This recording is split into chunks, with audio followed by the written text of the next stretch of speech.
नफरत के बाजार में मोहब्बत की दुकान खोलनी है तो नरेंद्र मोदी के हिंदुस्तान में आपको रोजगार नहीं मिल सकता। हम आपकी मन की बात सुनना चाहते हैं, आपकी मन की बात समझना चाहते हैं। 1 साल पहले हमने भारत जोड़ो यात्रा कन्याकुमारी से कश्मीर तक शुरू की। यात्रा का लक्ष्य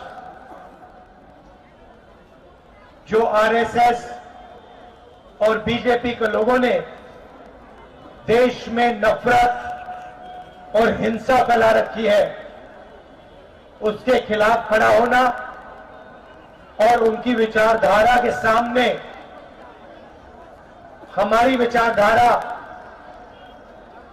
मोहब्बत की विचारधारा, भाईचारे की विचारधारा रखने की थी। यात्रा में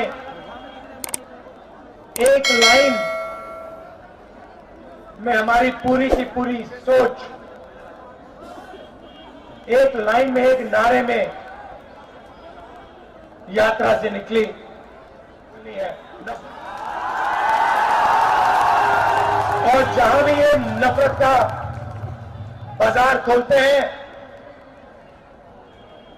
वहां कांग्रेस पार्टी, हमारे अलायंस पार्टनर मोहब्बत की दुकान खोल देते हैं। इस यात्रा में हमने न्याय शब्द भी जोड़ा। पिछले साल काफी लोगों ने हमें कहा कि कन्याकुमारी से कश्मीर आप चल लिए, बंगाल, मणिपुर, नागालैंड, अरुणाचल, झारखंड, छत्तीसगढ़, उड़ीसा, इन प्रदेशों का क्या होगा? बहुत सारे लोगों ने कहा कि आपको दूसरी यात्रा भी करनी चाहिए, झारखंड में से निकलना चाहिए, बंगाल, उड़ीसा, बाकी स्टेट्स में से भी निकलना चाहिए। तो इसलिए हमने दूसरी भारत जोड़ो यात्रा शुरू की और इसमें जैसे मैंने कहा हमने न्याय शब्द जोड़ दिया, क्योंकि हिंदुस्तान में आज करोड़ों लोगों के साथ अन्याय हो रहा है। यहां पे हजारों युवा हैं, आप चाहो भी तो हम आपकी मन की बात सुनना चाहते हैं, आपकी मन की बात समझना चाहते हैं। सही बात है, गलत बात है? ठीक से बोलो, सही है?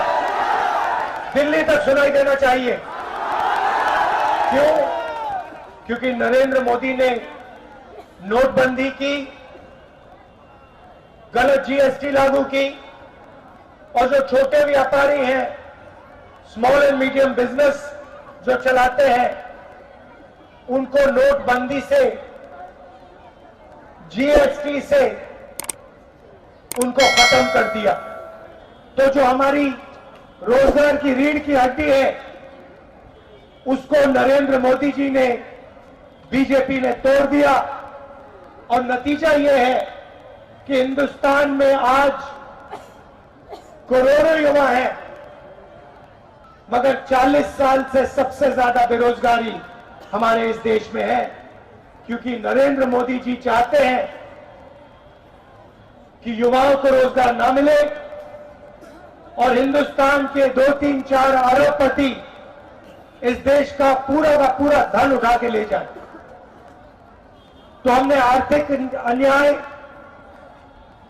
सामाजिक अन्याय, किसानों के खिलाफ अन्याय, आदिवासियों के खिलाफ अन्याय, इन चीजों के बारे में हम यात्रा में आपसे बातचीत करना चाहते हैं। और आपके दिल में जो है, जो आपका दर्द है, इस यात्रा के माध्यम से हम देश के सामने इसको रखना चाहते हैं। आने वाले दिनों में हम आपके बीच आएंगे, आपसे बातचीत करेंगे, युवाओं से, किसानों से, मजदूरों से, आदिवासी भाइयों बहनों से। आपकी बात 6-7 घंटे हम सुनेंगे और अंत में जैसे आज 15-20 मिनट का हम भाषण करेंगे।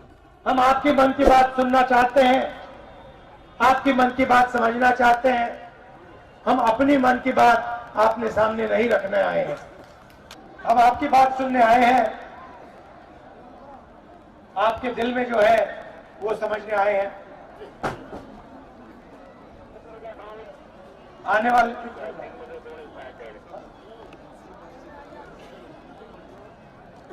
तो ये मेरा आज के लिए मैसेज था। आने वाले दिनों में आप हमारे साथ चलिए, यात्रा में शामिल होइए और जैसे मैंने कहा,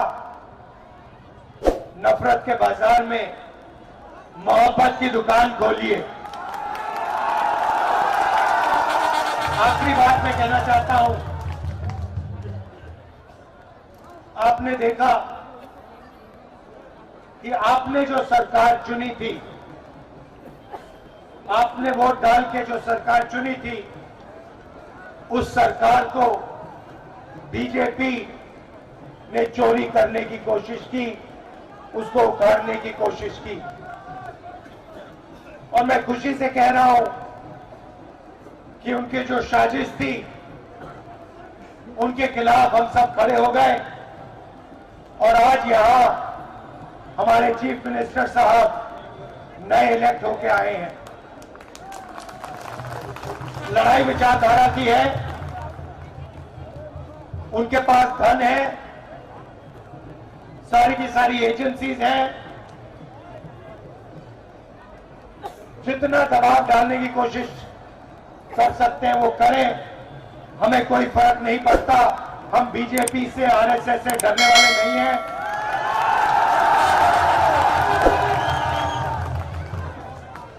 तो मैं झारखंड की जनता को बधाई देना चाहता हूं कि आप डरे नहीं, आप पीछे नहीं हटे और आपने अपनी सरकार बचाई। धन्यवाद। जय हिंद।